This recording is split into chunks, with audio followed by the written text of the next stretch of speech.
Bonjour. Tout commence au 3-4e siècle à Myre, une ville faisant partie de la Turquie actuelle. Un riche évêque turc prénommé Nicolas était réputé pour sa générosité envers les enfants, offrant de la nourriture aux plus pauvres. À sa mort, il a été canonisé tellement il avait été bon, c'est-à-dire rendu saint. Il devient alors Saint Nicolas, protecteur des enfants, et tous les 6 décembre, les chrétiens germaniques lui rendent hommage en récompensant les enfants sages par de nombreux cadeaux. La Saint-Nicolas est célébrée dans des pays d'Europe et principalement du Nord et de l'Est. Mais au XVIe siècle, la réforme protestante supprime la fête de la Saint-Nicolas dans pratiquement tous les pays d'Europe. Les Hollandais ont alors une idée géniale. Ils transforment Sinterklaas, leur Saint-Nicolas, en un personnage semi-laïque. Ce qui fait que les enfants sages continueront tous les 6 décembre à avoir des cadeaux offerts par Saint-Nicolas. Lorsque les Hollandais migrent aux États-Unis au XIXe siècle, ils partent avec leurs fêtes traditionnelles et leur Sinterklaas et se font vite adopter par les Américains qui aiment beaucoup leur Sinterklaas et lui donnent même un nouveau nom, Santa Claus, Santa pour les intimes. L'idée plaît beaucoup et Clement Clark Moore, un pasteur américain, écrit un conte en rime pour enfants dans lequel il invente l'histoire de Santa Claus. Le poème est appelé tantôt La nuit avant Noël, tantôt Une visite de Saint-Nicolas. C'était la nuit avant Noël quand dans toute la maison, les chaussettes étaient pendues avec soin à la cheminée. Et un traîneau miniature et 8 tout petits rennes. Traîneau plein de jouets et avec Saint-Nicolas. Saint-Nicolas sortit d'un bond de la cheminée. Il était vêtu de fourrure de la tête aux pieds. Un ballot de jouets jeté sur son épaule. Ses yeux brillaient et ses pommettes joyeuses. Ses joues comme des roses, son nez comme une cerise. Sa comique petite bouche était tendue comme un arc, et la barbe à son menton était blanche comme neige. Il tenait un tuyau de pipe serré entre ses dents, et la fumée lui encerclait la tête comme une couronne. Allez, galopez, Il avait une large tête et un petit ventre rond qui tremblait à son rire comme une boule de gelée. Il se mit à la tâche et remplit tous les bas, puis se tourna d'un coup. Il remonta dans la cheminée.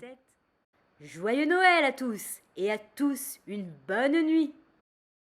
Ça y est, Santa est identifié comme un gros bonhomme à l'air joyeux et qui fume la pipe.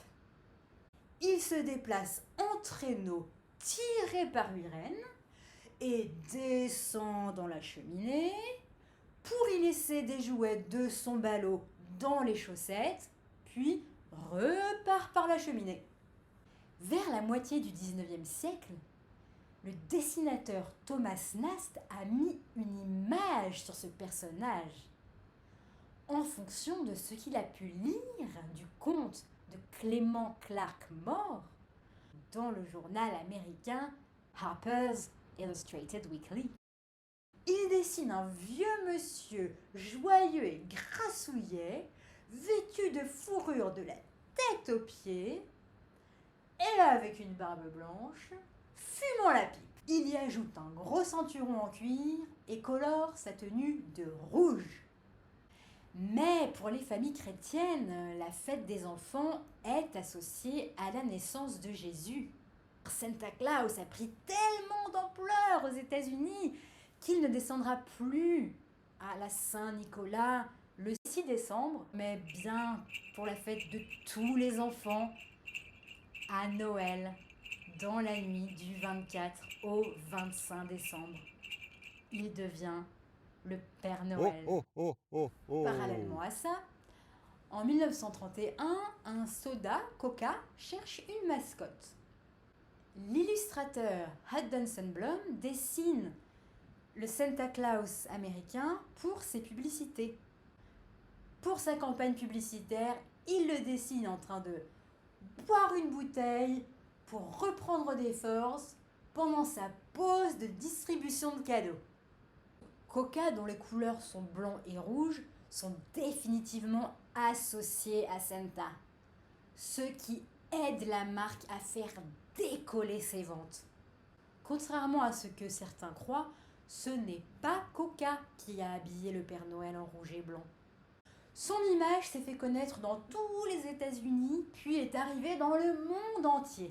Restant Santa Claus aux États-Unis, il s'appelle aussi Father Christmas en anglais dans d'autres pays, Père Noël en français dans d'autres pays et encore autrement dans d'autres pays. Et certains pays n'ont pas de Père Noël. J'entends le rire pincé de ceux qui pensent à la blague cynique de pourquoi les enfants chinois ne croient pas au Père Noël? Parce que ce sont eux qui font les cadeaux. Et pour s'amuser ensemble, un petit jeu. Lequel de ces 4 Pères Noël est un faux Père Noël?